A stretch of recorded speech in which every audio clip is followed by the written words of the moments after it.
यो कार्यक्रममा स्वागत छ। यस नेपाल इन डेटा इभिनिङमा आइदिनु भएकोमा धेरै खुसी लागेको छ। धेरैजसो तथ्याङ्क वा डेटा भन्दाखेरि हामी लामा टेबलहरू तथा कसैले मात्रै बुझ्ने खालको जानकारी अथवा सङ्ख्या भन्ने सोच्छौँ। तर हाम्रो आशा छ कि यो कार्यक्रमबाट चाहिँ तपाईँहरूले कमसेकम एउटा कुरा सिक्नुहुन्छ, त्यो भनेको चाहिँ डेटा रमाइलो छ, डेटा महत्त्वपूर्ण छ, हैन? अनि यो कार्यक्रमको अनुभवबाट चाहिँ डेटाको मार्फत एउटा स्टोरी टेलिङ अथवा कथा पनि भन्न सकिन्छ। जस्तै गरी नेपालकै विकासको कथा, त्यसकारण यो इभेन्टमा चाहिँ रमाइलो गर्नु होला है। अब विकास उद्यमी बारेमा अलिकति भन्नु पर्दाखेरि चाहिँ हामी एउटा सोशल इनोभेसन हब हौँ, जहाँ उद्यमशीलताका साथ विकासलाई अलि भिन्न तरिकाले केही गरी अगाडि बढाउँ भन्ने सोच लिएर हामी युवाहरू लागि परेका छौँ। नेपाल इन डेटा विकास उद्यमीको एउटा अभियान हो। यस अभियान अन्तर्गत हामीले यो रमाइलो कार्यक्रम तपाईँहरू समक्ष राख्न गइरहेका छौँ। अहिलेको समयदेखि 6 बजेसम्म हामीले तपाईँहरूकै लागि भनेर एउटा प्यानल डिस्कसन राखेका छौँ, इन्टरेक्टिभ सेसन्सहरू हुन्छ, गेस्ट लेक्चर हुन्छ तथा रमाइला एक्सर्साइज र कन्सर्ट पनि हुन गइरहेको छ। अनि अन्तिममा डिनर त छँदैछ। त्यसैले अब ढिलो नगरी म सबै प्यानलिस्टहरूलाई स्टेजमा निम्त्याउन चाहन्छु। पहिला हुनुहुन्छ श्री महेश्वर गिरी, नेपाल इन डेटाको कार्यक्रम संयोजक, मिस्टर सन्तोष कर्तौला, विकास उद्यमीको सिइओ। यस प्यानल डिस्कसनको चेयर श्री सुमन राज अर्यालज्यू, उहाँ केन्द्रीय तथ्याङ्क विभागका महानिर्देशक हुनुहुन्छ।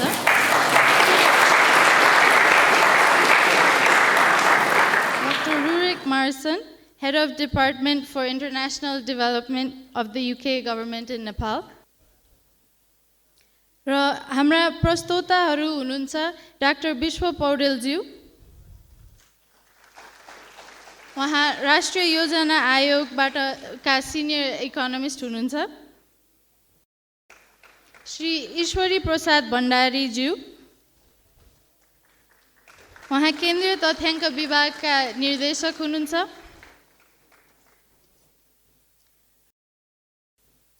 र अन्तिममा श्री सालिन खनालज्यू, उहाँ ट्रेड रिसर्चर हुनुहुन्छ। धन्यवाद सुयेशा। तपाईहरू सबैलाई यस प्यानल डिस्कसनमा स्वागत गर्न चाहन्छु। यस प्यानल डिस्कसनको कार्यक्रममा हामीहरू यहाँ उपस्थित प्यानलिस्टहरूसँग छलफल गर्नेछौँ र साथै 3वटा तथ्याङ्कमूलक भिडियोहरू पनि हेर्नेछौँ। तपाईहरू सबैलाई आजको यस कार्यक्रमको बारेमा र आयोजकको बारेमा पनि जान्ने मन लागेको छ भन्ने विश्वास राखेको छु। तसर्थ म विकास उद्यमीका सिइओ श्री सन्तोष कर्तौलालाई प्रश्न गर्न चाहन्छु। सन्तोषजी, आजको यो नेपाल इन डेटा इभिनिङ कार्यक्रम किन आयोजना गरिएको हो, यसको उद्देश्य के हो, यस बारेमा प्रश्न पारिदिनुहोस् न। Thank you महेश्वरजी। सबैलाई आज यस नेपाल इन डेटा साँझमा स्वागत छ। विकास उद्यमी जुलाई 2016मा स्थापना भएको एउटा कम्पनी हो र यो नट फर प्रफिट कम्पनी हो। हामी उद्यमशीलताको दर्शनबाट प्रेरित छौँ। साथै हामीले उद्यमशीलतालाई हेर्दाखेरि कसरी हेर्छौँ भने हामीले विश्वास कस्तो दर्शनमा गर्छौँ भने एउटा इनोभेसन हुनुपर्छ, एउटा इटरेसन हुनुपर्छ, फ्लेक्सिबिलिटी हुनुपर्छ र यी सबै चाहिँ यसका आधारहरू हुन् भन्ने हो। र हामीले चाहिँ जनवरी 2017मा नेपाल इन डाटालाई एउटा इमेजिनेसन, एउटा परिकल्पना गऱ्यौँ र आफ्नै इन्भेस्टमेन्टबाट चाहिँ हामीले यसलाई सार्थक, जुन हाम्रो एउटा इमेजिनेसन छ त्यसलाई हामीले एउटा सार्थक पार्यौँ। र नेपाल इन डाटा भनेको एउटा पोर्टल मात्र होइन, यो त अब खासमा भन्यो भने यो एउटा सोच हो। कस्तो सोच भने सरकारको तथ्याङ्क एउटा सार्वजनिक सम्पत्ति हो, जहाँ सम्पूर्ण वर्ग र समुदायको पहुँच हुनुपर्छ भन्ने हो।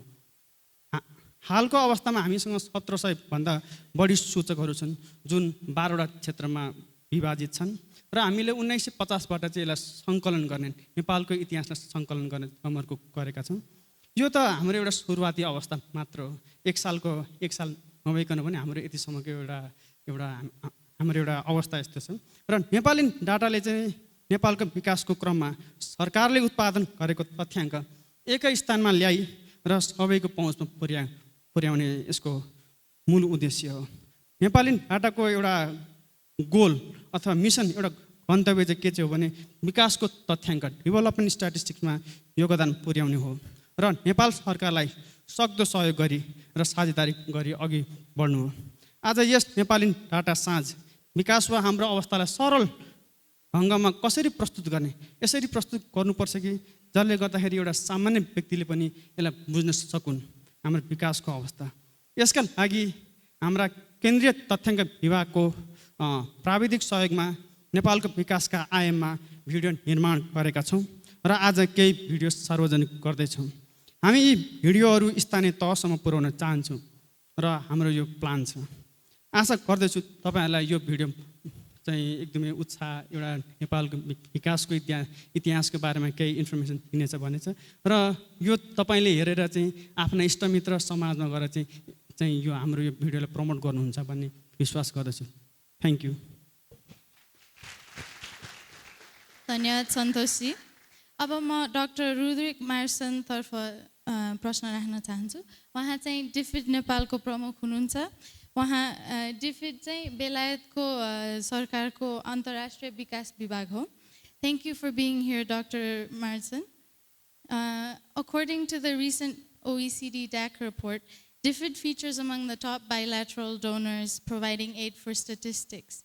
In addition, DFID Nepal also has a large program to support evidence for development. You have been so kind to support today's program as well as launching the videos as part of the Data for Development in partnership with the Asia Foundation and Development Initiative.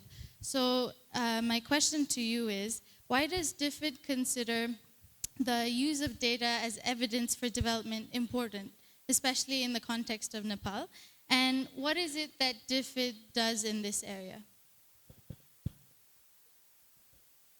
So I think your first question about why does DFID think that data is important for development is a really fundamental one. And I think it comes down to the fact that data determines our ability to describe and to understand the world that we live in, the world that we work in.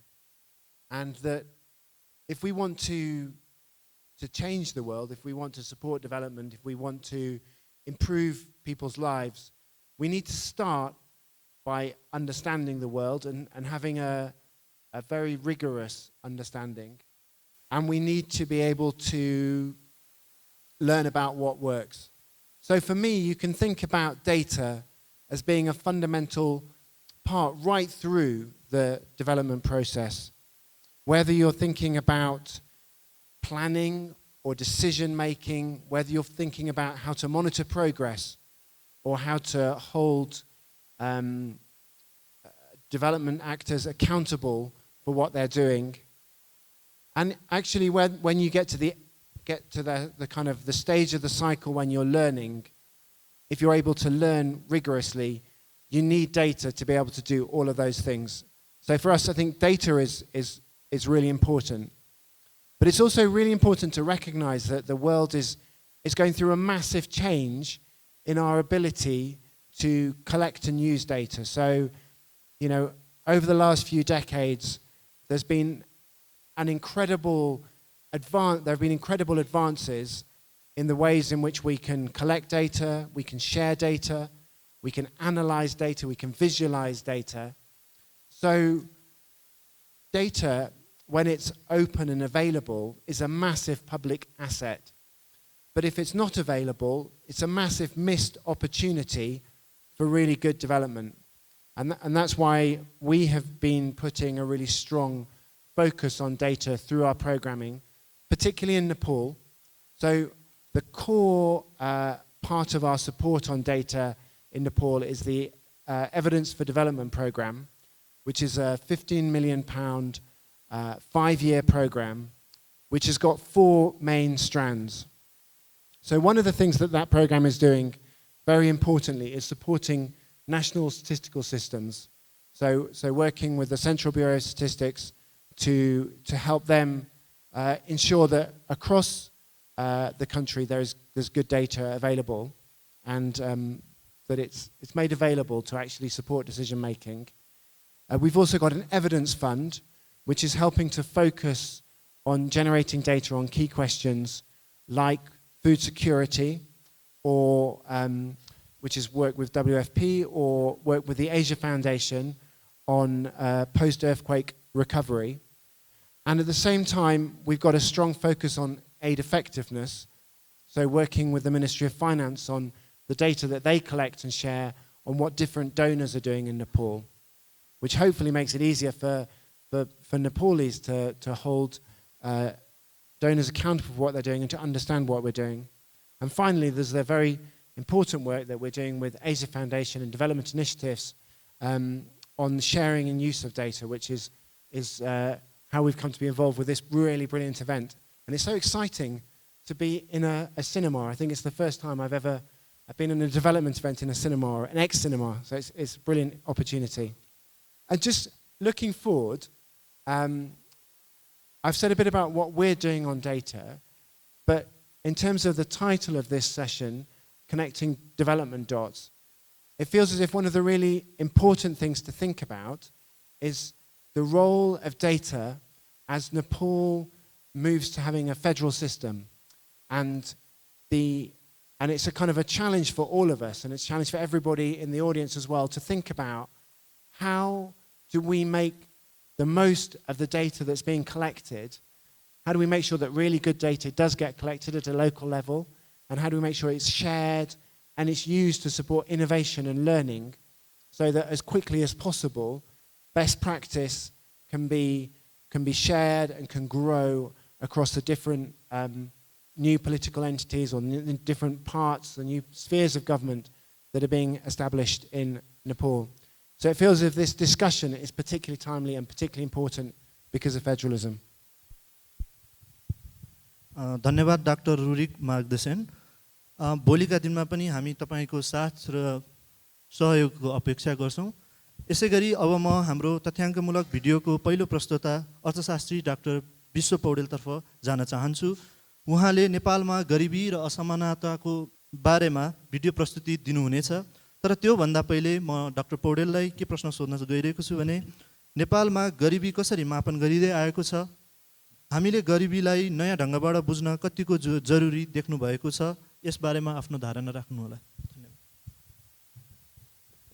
Thank you. हाम्रो CBS को sir यही हुनुहुन्छ है। अब actually उहाँ म भन्दा धेरै वेल क्वालिफाइड हुनुहुन्थ्यो उत्तर दिनलाई हैन, तर म अलिकति यसमा हिस्टोरिकल अलिकति जोडेर गर्छु हैन। हाम्रोमा डिटेलमा डेटाहरू लिएर माइक्रो लेभलमा काम गर्ने चलन चाहिँ धेरै अगाडिदेखि छैन हैन। अब यो रिलेटिभली रिसेन्ट नै हो। हामी चाहिँ के भन्छौँ भने खर्च मान्छेहरूले कति गरेछ त्यसको आधारमा को गरिब को धनी भनेर गर्छौँ हैन। त्यसलाई एक्सपेन्डिचर बेस्ड त्यो सिस्टम भनेर भन्छौँ। त्यो अलि ट्रेडिसनली हामीले त्यही गरिरहेछ।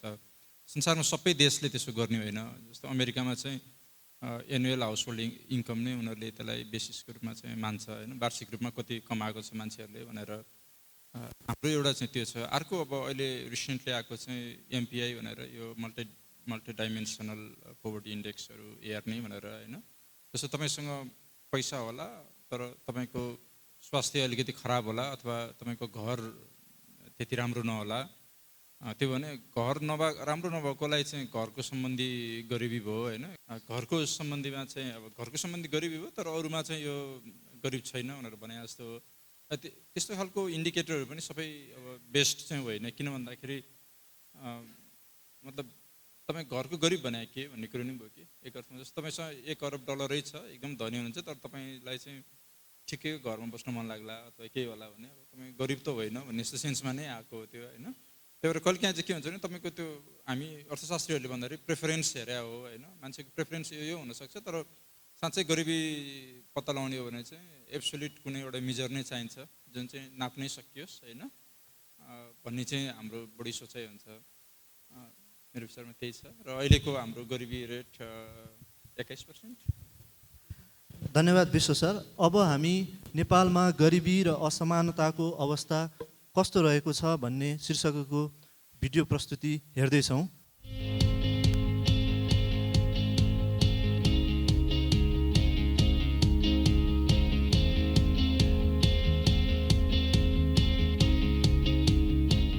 असमानता र गरिबी हाल नेपालको मात्र नभएर विश्वकै चासोको विषय बनेको छ।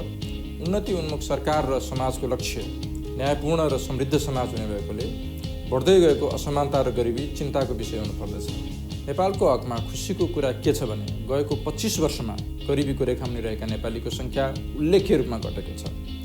विक्रम सम्वत 2048मा 49% अर्थात् आधा नेपालीहरू गरिबीको रेखामुनि रहेकोमा विक्रम सम्वत 2073मा आइपुग्दा सो सङ्ख्या 21%मा झरेको छ। तर अफसोसको कुरा के छ भने यस दौरानमा असमानताको दर भने बढ्ने र घट्ने गरेको देखिन्छ। असमानता नाप्ने जिनी कोएफिसिएन्ट विक्रम सम्वत 2052मा 0.34 रहेकोमा विक्रम सम्वत 2060मा आइपुग्दा यो बढेर 0.41मा पुगेको थियो भने विक्रम सम्वत 2067मा आइपुग्दा यो घटेर 0.33मा पुगेको छ। नेपालमा दुई खाले गलत बुझाइहरू व्याप्त रहेका छन्। पहिलो, धेरैले गरिबहरू बढिरहेका छन् भन्ने गर्दछन्, जुन गलत हो। दोस्रो, धेरैले गरिबी पहाडमा बढी व्याप्त छ, तराईमा खासै छैन भन्ने विश्वास गर्छन्, जुन पनि नितान्त गलत हो। मध्य तराईमा बैंकसम्म मानिसहरूको पहुँच छैन र अशिक्षा दर पनि पश्चिमी पहाडको सरह नै छ। अझ सोचनीय कुरा के छ भने बारा र पर्सा जस्ता जिल्लाहरूको प्रति व्यक्ति श्रम उत्पादकत्व राम्रै भए तापनि उनीहरू गरिबीका विभिन्न सूचकाङ्कहरूमा मध्य पहाडका जिल्लाहरू रसुवा र धादिङ सरह नै छन्। नेपालीहरू गरिबीको रेखाबाट माथि सर्ने क्रम बढिरहेको भए तापनि यो प्रगति अस्थिर प्रकृतिको छ। हरेक दुईजना मानिस गरिबीको रेखा मुनिबाट माथि आइरहँदा एकजना भने गरिबीको रेखा माथिबाट मुनि गइरहेको हुन्छ। नेपालीहरूलाई गरिबीबाट बाहिर ल्याउन डिप्रेसनले ठुलो भूमिका खेलेको छ। तेस्रो, नेपाल जीवनस्तर सर्वेक्षणका अनुसार एउटा नेपाली परिवारको मासिक आम्दानीको 17.61% हिस्सा डिप्रेसनबाट आउँछ। त्यसै गरी विक्रम सम्वत 2052मा मुलुकका कुल परिवारहरूमध्ये 23.4%ले डिप्रेसन प्राप्त गरिरहेकोमा उक्त सङ्ख्या विक्रम सम्वत 2060मा 31.9% र विक्रम सम्वत 2066मा 55.8% पुगेको छ। अर्थात् नेपालमा हाल प्रत्येक 2 परिवारमध्ये एकले डिप्रेसनको आम्दानी प्राप्त गरिरहेका छन्। नेपालको गरिबी र असमानतालाई दुई घटनाले ठुलो प्रभाव पारेको देखिन्छ। पहिलो, 2046 सालको आन्दोलनपछि बढेको वैदेशिक रोजगारी। दोस्रो, 2052 सालमा सुरु भएर 1 दशकसम्म चलेको माओवादी द्वन्द्व। धेरैलाई याद नहुन सक्छ, माओवादी द्वन्द्व अघिसम्म नेपालले 5% भन्दा माथिको वार्षिक आर्थिक वृद्धि दर हासिल गरिरहेको थियो, जुन माओवादी द्वन्द्वको सुरुवातसँगै वात्तै तल झरेको थियो। गरिबी घटाउनका लागि भनेर सरकारले विभिन्न कार्यक्रमहरू सुरु गरेको छ र साथमा ग्रामीण क्षेत्रमा काम गर्दै आएका विभिन्न संस्थाहरूलाई प्रोत्साहन पनि गर्दै आएको छ र सरकारका प्राय कार्यक्रमहरू धेरैजसो विपन्न क्षेत्रहरू तथा समुदायहरू रक्षित भएर आएका छन्। यी सरकारी पहलहरूले लक्षित समुदायहरूलाई केही राहत दिएका छन्, तर अर्कोतर्फ के पनि स्पष्ट हुँदै गएको छ भने राहत गरिबी र असमानताको स्थायी समाधान भने होइन।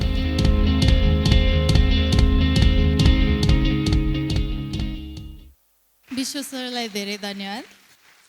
गरिबीबारे बनाएको यो भिडियो हेरिसकेपछि अब हामी अर्को प्रस्तोतासँग कुरा गर्छौँ।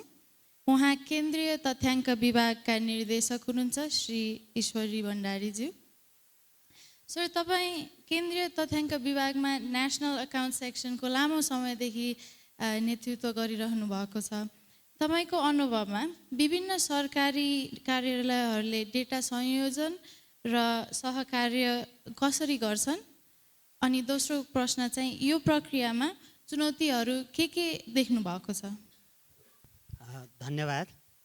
वास्तवमा नेसनल एकाउन्ट राष्ट्रिय लेखा तथ्याङ्क तयार गर्ने काम असाध्यै जटिल छ। यो कार्यमा हामीले देशभित्र भएका सबै आर्थिक क्रियाकलापहरू समेट्नुपर्ने हुन्छ। त्यसकारण चाहिँ विभिन्न तथ्याङ्कीय स्रोतहरू हामी प्रयोग गर्छौँ। केही तथ्याङ्कहरू केन्द्रीय तथ्याङ्क विभागले आफै सङ्कलन गरेर प्रशोधन गरेर राष्ट्रिय लेखा तथ्याङ्कको लागि तयार गर्दछ भने केही अन्य तथ्याङ्कहरू विभिन्न स्रोतबाट हामी सङ्कलन गर्छौँ र अन्य सरकारी निकायले तयार गरेका तथ्याङ्कहरू पनि प्रयोग गर्छौँ। यसरी सरकारी निकायको कुरो गर्दा सबभन्दा बढी हामी तथ्याङ्क कृषि विकास मन्त्रालय लगायत अर्थ मन्त्रालय, भन्सार विभाग, अन्तःशुल्क विभाग, आन्तरिक राजस्व विभाग लगायतका धेरै सरकारी निकायका तथ्याङ्कहरू हामी प्रयोग गर्छौँ। यी तथ्याङ्कहरू प्रयोग गर्दा विशेषतः धेरैजसो निकायमा हामी तथ्याङ्क सङ्कलन गर्दा हाम्रा तथ्याङ्क सङ्कलन गर्ने साथीहरूलाई ती निकायमा गएर तथ्याङ्क सङ्कलन गरेर ल्याउनको लागि आग्रह गर्छौँ र उहाँहरू गएर तथ्याङ्क सङ्कलन गरेर ल्याउनुहुन्छ। यो एउटा परम्परागत विधि हो। त्यसबाहेक अहिले आएर हामी चाहिँ के गर्न थालेका छौँ भने इमेल र इन्टरनेट मार्फत, इमेल मार्फत अथवा फ्ल्यास ड्राइभ बोकेर गएर कपी गरेर सफ्ट कपी डेटाहरू पनि सङ्कलन गरेर ल्याउने गरेका छौँ। तर यी दुवै प्रक्रिया तथ्याङ्क सङ्कलनमा, राष्ट्रिय लेखा तथ्याङ्कको लागि तथ्याङ्क सङ्कलनमा अलिकता झन्झटिलो हामीले महसुस गरेका छौँ। त्यसले गर्दा अहिले हामी अनलाइन डेटा ती निकायबाट कसरी सेयर गर्न सकिन्छ भन्ने विषयमा छलफलहरू अगाडि बढाएका छौँ र निकट भविष्यमै सरकारी निकायले उत्पादन गर्ने डेटामा अनलाइन पहुँच सिबिएसको भयो भने यो कार्य चाहिँ अलि सहज हुने हामीले अनुभव गरेका छौँ। र अर्को च्यालेन्जको कुरो गर्दा सबभन्दा हामीलाई ठुलो चुनौती भनेको के हो भने विभिन्न निकायले उत्पादन गर्ने तथ्याङ्क हाम्रो ढाँचामा नहुनु अथवा हाम्रो फर्म्याट अनुसार तथ्याङ्क उपलब्ध नहुनु र समयमा तथ्याङ्क उपलब्ध नहुनु हो। यसको लागि पनि केन्द्रीय तथ्याङ्क विभागले राम्रो पहल गरेको छ। एउटा केन्द्रीय तथ्याङ्क विभागले राष्ट्रिय लेखा तथ्याङ्कलाई सहजीकरण गर्नको लागि प्राविधिक समिति गठन गरेको छ।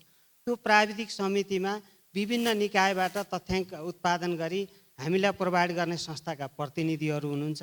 त्यो प्राविधिक समितिमा यो विषयमा व्यापक रूपमा छलफल हुन्छ र उहाँहरूले मनन गरेर त्यो ढाँचा पनि सुधार्नलाई पहल गरिराखेका छौँ।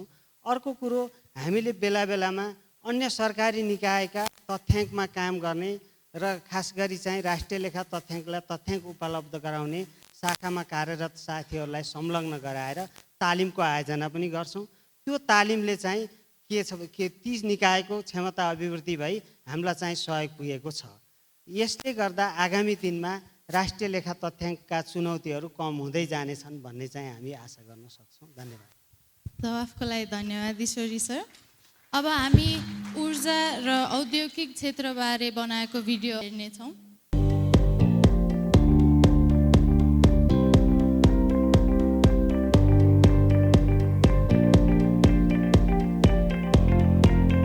इन्धन एउटा यस्तो चिज हो जसको अभावमा हाम्रो आधुनिक जीवन असम्भव नै छ। सर्वसाना घरधुरीदेखि उद्योगहरूसम्मलाई इन्धन नभई हुँदैन। नेपालका उद्योगहरूको कुरा गर्ने हो भने ती उद्योगहरू सञ्चालन हुनका लागि विभिन्न किसिमका इन्धनहरू प्रयोग हुँदै आएका छन्, जस्तै पेट्रोलियम पदार्थ, विद्युत, दाउरा, कोइला आदि। तर तपाईँलाई थाहा छ नेपालका उद्योगहरूमा सबभन्दा धेरै प्रयोग हुने इन्धन कुन हो? तपाईँले सायद विद्युत वा पेट्रोलियम पदार्थ सोच्नुभएको थियो होला। तर नेपालका उद्योगहरूले इन्धनको लागि सबभन्दा धेरै कोइला प्रयोग गर्ने गरेका छन् र नेपालका उद्योगहरू सञ्चालन गर्न वार्षिक 18 अरब रुपियाँ बराबरको इन्धनको आवश्यकता पर्दछ, जसमध्ये 4076 ठुला उत्पादनमूलक उद्योगहरूले 16 अरब 67 करोड रुपियाँ बराबरको र 32,326 साना उत्पादनमूलक उद्योगहरूले 1 अरब 32 करोड रुपियाँ बराबरको इन्धन खपत गर्दछन्। औद्योगिक उत्पादनमा विद्युत खपत हुँदा घरायसी उपयोगकर्तालाई विद्युत कटौतीको मार पर्दछ भन्ने आम बुझाइरहेको छ। तर विगत 11 वर्षको तथ्याङ्कलाई केलाएर हेर्ने हो भने फरक नतिजा प्रकट हुन्छ। आर्थिक वर्ष 62-63मा जम्मा खपत विद्युतको 40% घरायसी उपयोगमा र 40% औद्योगिक उत्पादनमा रहेकोमा हाल आएर घरायसी खपतको हिस्सा 40%बाट बढेर 48% पुगेको छ भने औद्योगिक खपतको हिस्सा 40%बाट घटेर 32%मा झरेको छ। यसै कारणले गर्दा नेपाली उद्योगहरूले चरम ऊर्जा सङ्कट भोगिरहेका छन्। निजी क्षेत्रको समेत लगानीमा जलविद्युत ऊर्जाको उत्पादन बढाउने उद्देश्यले सरकारले विभिन्न नीति तथा कार्यक्रमहरू अघि सारेको छ। यी कदमका बावजुद माग अनुसारको जलविद्युत ऊर्जा उत्पादन हुन नसक्दा देश विद्युत कटौतीको मारमा परेको छ। अन्य इन्धनको तुलनामा जलविद्युत सस्तो र वातावरण मैत्री ऊर्जा स्रोत हो। यसको विकास गर्न सकेमा नेपाली उद्योगहरूको वृद्धिमा टेवा पुग्नेछ। साथै स्वदेशी औद्योगिक उत्पादनको वृद्धिले आयात घटाउन र निर्यात बढाउन मद्दत पुग्दछ। जवाफको लागि धन्यवाद ईश्वरी सर। अब म हाम्रो तथ्याङ्कमूलक भिडियोको अन्तिम प्रस्तुता शालिन सरतर्फ जान चाहन्छु। उहाँले आज के आयात नराम्रो हो शीर्षकको भिडियो प्रस्तुति पनि दिनुहुनेछ। शालिनजी युवा अर्थशास्त्री हुनुहुन्छ र अन्तर्राष्ट्रिय व्यापारको क्षेत्रसँग सम्बन्धित शोध कार्यमा पनि संलग्न हुनुहुन्छ। शालिन सर, नेपालमा डेटा पाउन धेरै गाह्रो छ र त्यसको कारणले शोधकर्ताहरूलाई निकै नै धेरै कठिनाइ भइरहेको छ भन्ने सुन्नमा आइरहेको छ। यसबारेमा तपाईँको अनुभव कस्तो रहेको छ, यसबारेमा थोरै प्रकाश पारिदिनु होला। र साथै आज हाम्रो यहाँ उपस्थित धेरै युवा साथीहरू पनि हुनुहुन्छ।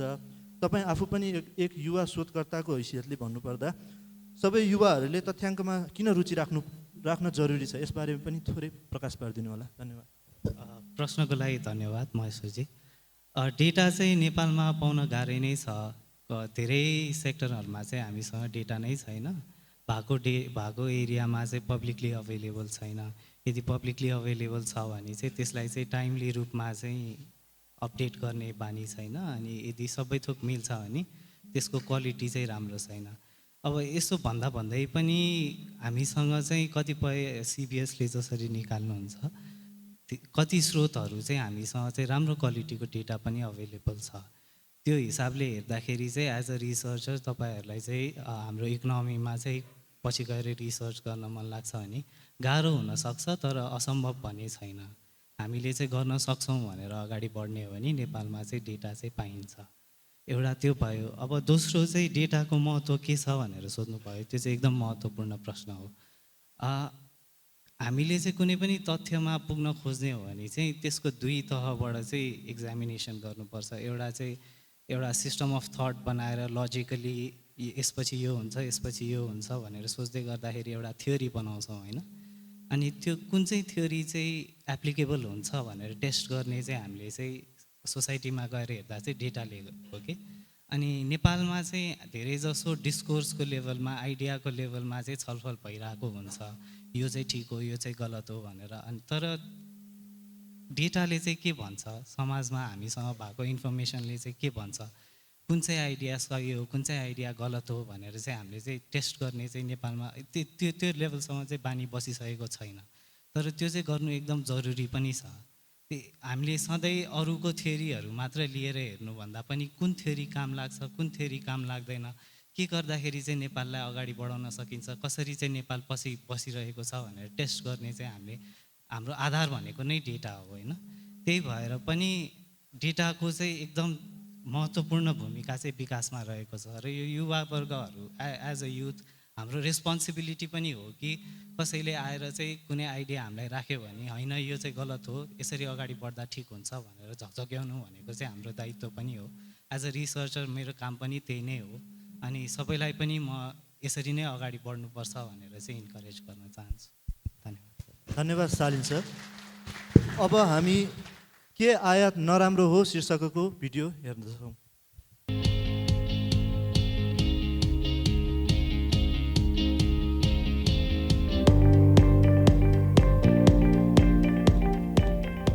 हामीले सधैँ सुन्दै आएका छौँ नेपालमा सियो पनि भन्दैन, सबै कुरा आयात गर्नुपर्छ र हाम्रो आयात निर्यातभन्दा धेरै ठुलो छ। यसले गर्दा हाम्रो अर्थव्यवस्थामा पनि हानि पुगिरहेको छ। यसले गर्दा नेपालमा आम रूपमा आयातमा हुने वृद्धि खराब कुरा हो भन्ने धारणा पाइन्छ। तर के आयात सधैँ नराम्रो हुन्छ त? हामी साह्रै नै चिन्तित हुनुपर्ने अवस्था छ त? त्यस्तो होइन। किनभने पहिलो कुरा त आयातले उपभोक्ताहरूलाई छनौटको अवसर दिन्छ, त्यो पनि सुपथ मूल्यमा। दोस्रो कुरा, नेपालमा नबन्ने धेरै कुरा हामीले आयात गर्न सक्छौँ। हामीले आयात गर्ने मोटर गाडी बिनाको जीवन एकचोटि परिकल्पना गरौँ त, साँच्चै डरलाग्दो छैन र? त्यति मात्र होइन, हामीले दैनिक उपभोग गर्ने कतिपय वस्तुहरू हामीले उत्पादन गर्दा भन्दा आयात गर्दा नै सस्तो पर्छ, जसले गर्दा ती वस्तुहरूमा मानिसको पहुँच पुग्ने हुन्छ, जस्तै दाल, गहुँ, चना र खाने तेल। हालको अवस्थामा नेपालमा हुने उत्पादनभन्दा भारतबाट आयात हुने दालको उत्पादन लागत 100%, गहुँको 10%, चनाको 94% र तेलको 200%ले कम छ।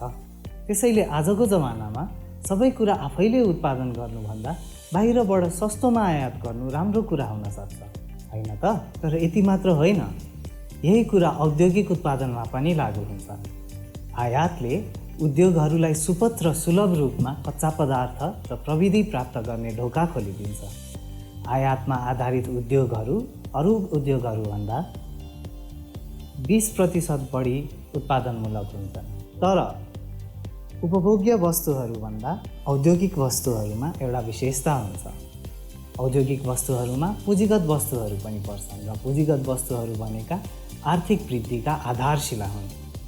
पुँजीगत वस्तुहरूको आयातमा हुने 10% वृद्धिले आर्थिक वृद्धि दर पनि 2.5%ले बढ्ने अनुमान गर्न सकिन्छ। अफसोसको कुरा के हो भने नेपालको आयातमा पुँजीगत वस्तुहरूको अनुपात अत्यन्त कम रहेको छ। एकचोटि तुलना गरेर हेरौँ,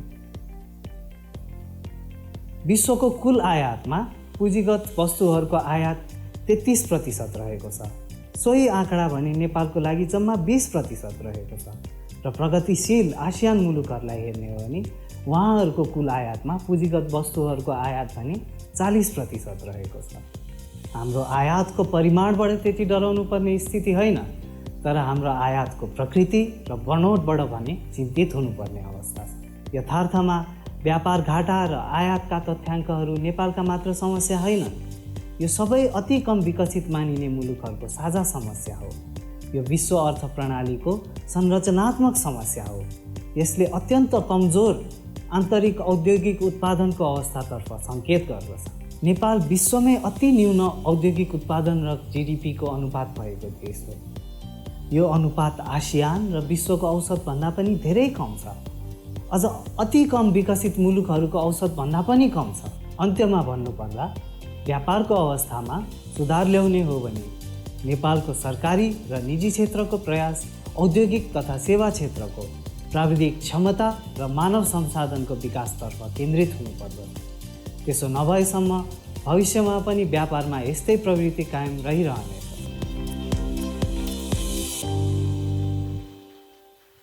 हामी कार्यक्रमको अन्ततर्फ आइसकेका छौँ, त्यसकारण विलम्ब नगरी म यस छलफलको कार्यक्रमको चेयर गरिदिनुभएका केन्द्रीय तथ्याङ्क विभागका महानिर्देशक सुमन राज अर्यालज्यूलाई आफ्नो मन्तव्य राखिदिनु हुन हार्दिक अनुरोध गर्दछु। नमस्ते सबैलाई। मैले सम्बोधन छुट्याएँ। आज यहाँ धेरै साथीहरू, युवा साथीहरू आउनुभएको छ। हामी स्ट्याटिस्टिक्समा, डाटामा, इन्डिकेटरमा, इन्फर्मेसनमा यो शब्दहरूमा केही फरक छ, केही डिफ्रेन्स छ, तर अब यो जेनरली बोल्दाखेरि हामी सबैलाई एउटै किसिमबाट बुझौँ आजको यो प्रोग्राममा। यी सबै भनेका समाजको ऐना हो। समाजको ऐना। जसरी हामी बिहान उठ्ने बित्तिकै ऐना हेर्छौँ, आफ्नो मुहार हेर्छौँ, सोही बमोजिमको मेकअप गर्नुपर्ने अथवा आफ्नो अनुहारमा भएका रिभ्यूहरू गर्ने कुरा गर्छौँ भने त्यस्तै समाजले पनि स्ट्याटिस्टिक्स, इन्फर्मेसन, डाटा, इन्डिकेटर रूपी ऐनाबाट आफ्नो मुहार हेरेर हुन्छ।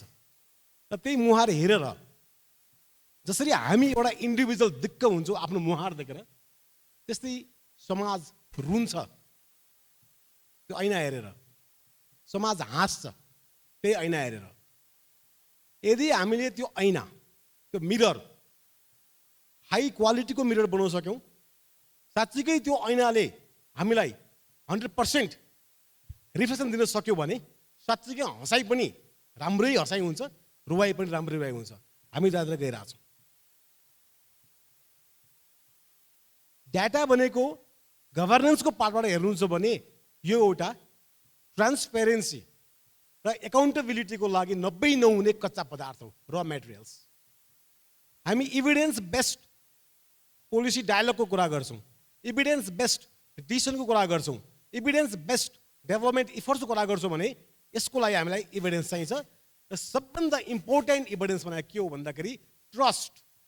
जनरल पिपुलले ट्रस्ट गरेको स्ट्याटिस्टिक्स हो, जनरल पिपुलले ट्रस्ट गरेको इन्फर्मेसन हो, जनरल पिपुलले ट्रस्ट गरेको डाटा हो।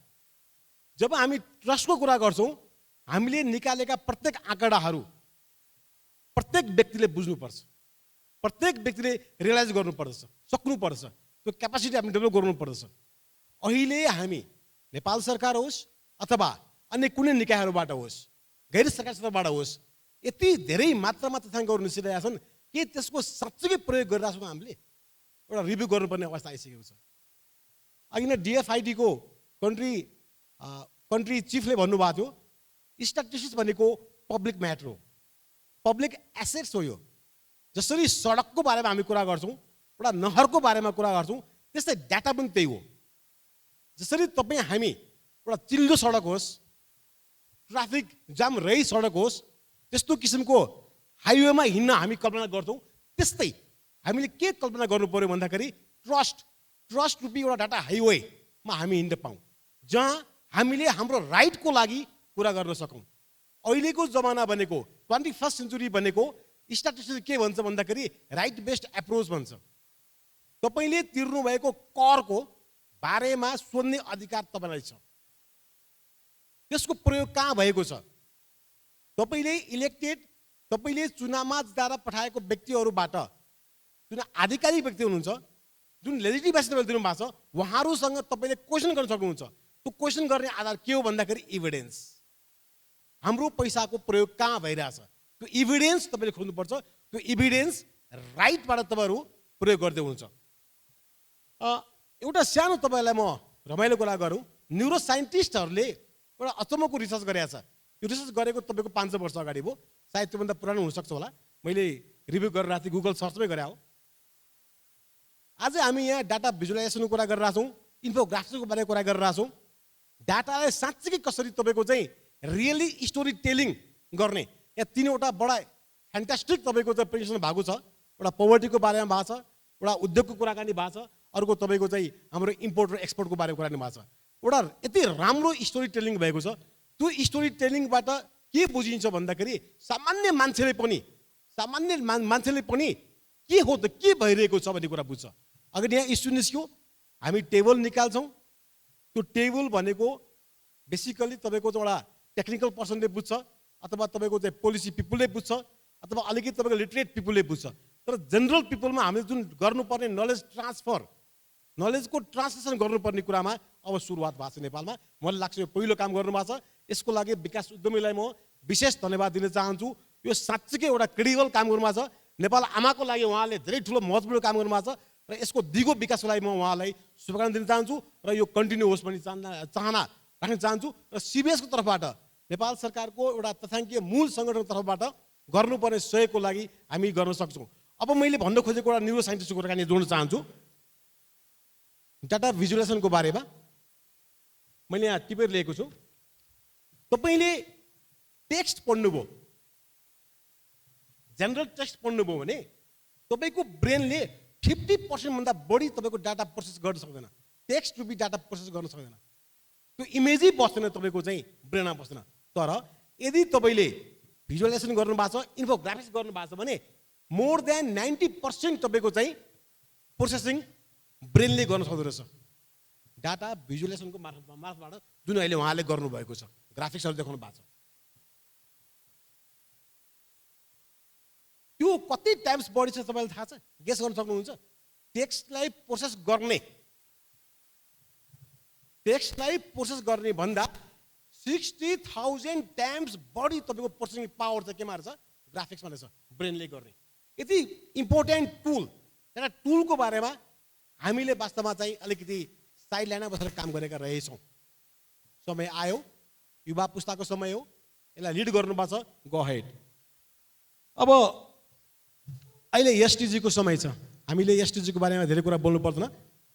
एसटिजीले एउटा नयाँ तपाईँको डाटामा चाहिँ कोड क्वाइन गरेको छ त्यो के हो डाटा रेभोल्युसन डाटा रेभोल्युसन भनेको छ आँकडामा क्रान्ति भन्छ त्यो भने के भन्दाखेरि हामीसँग भएका प्रोबेबल डाटा सोर्सहरू सबैलाई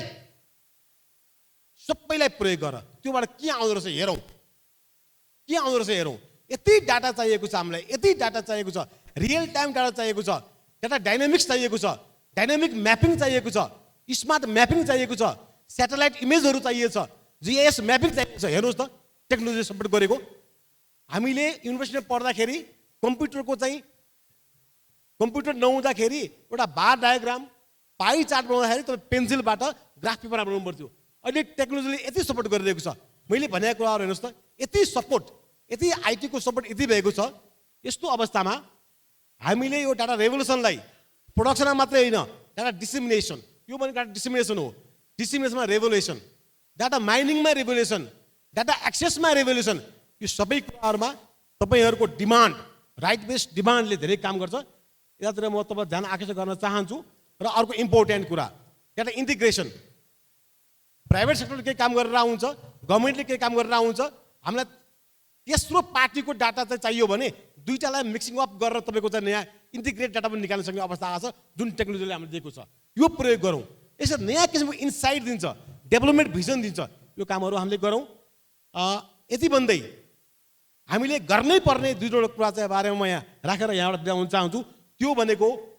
सिबिएसले एउटा नयाँ डाटा जर्नलिजमको बारेमा सोच बनाइरहेको छ जसरी यहाँ डाटाको चाहिँ स्टोरी टेलिङ कुरा भएको छ यस्तै स्टोरी टेलिङहरू चाहिँ फ्रिक्वेन्टली आउने मिडियाका जुनसुकै स्वरूपमा होस् चाहे त्यो चाहिँ तपाईँको चाहिँ प्रिन्टेड मिडियामा होस् अथवा टेलिभिजनमा होस् जुन जग्गा होस् एउटा चाहिँ स्टोरीबाट सामान्यभन्दा सामान्य घुम्नाको मान्छेले नै बुझ्ने ताबलेजुङको सन्तानले पनि बुझ्ने होइन हाम्रो चाहिँ कञ्चनपुरको थारूले पनि बुझ्ने 2 नम्बर प्रदेशका मधेसी चाहिँ जनताले बुझ्ने हाम्रा 125वटै भाषीले बुझ्ने किसिमको एउटा यस्तो स्टोरी बनाऊ जसले उनीहरूले आफ्नो राइटको बारेमा एउटा एभिडेन्स बेस्ड डिस्कसन डायलग तलै ग्रासरुटबाट गर्न सकुन् यो प्रयासमा सिबिएस लागेको छ र हामी सबैलाई थाहा छ 753 युनिटसम्ममा चाहिँ लोकल लेभल इस्टाब्लिस भइसकेको छ त्यो तलै लेभलसम्ममा एउटा क्यापासिटी डेभलप गरेर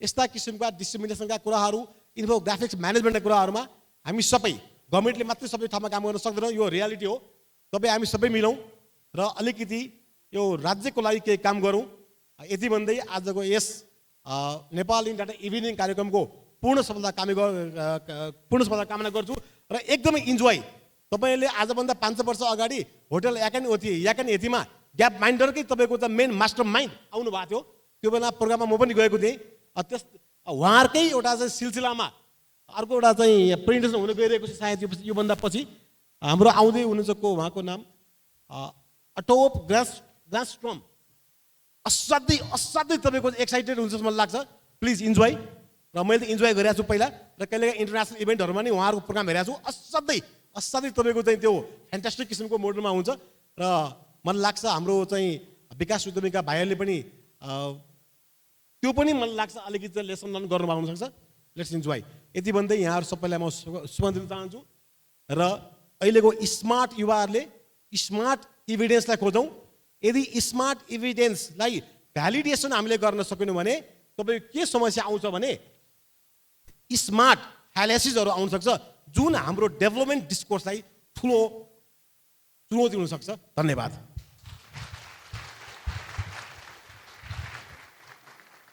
धन्यवाद सुमन सर यसका साथै म यस छलफलको कार्यक्रम यही समापन भएको जानकारी गराउन चाहन्छु छलफलमा सहभागी हुनुभएका हाम्रा भिडियोका प्रस्तोताहरू हाम्रो विकास उद्यमीका सिइओ सन्तोष गर्तौलाज्यू र केन्द्रीय तथ्याङ्क विभागका महानिर्देशक सुमनराज अरियालज्यू साथै दर्शक दीर्घामा बस्नुभएका सबैजना धन्यवादको पात्र हुनुहुन्छ समय अभावको कारणले दर्शक दीर्घाबाट प्रश्न लिन असमर्थ भएकोमा हामी क्षमा प्रार्थी छौँ धन्यवाद अब यसपछिको कार्यक्रमको लागि हामी यो स्टेज ग्याप माइन्डर टिमलाई हस्तान्तरण गर्न गइरहेका छौँ धन्यवाद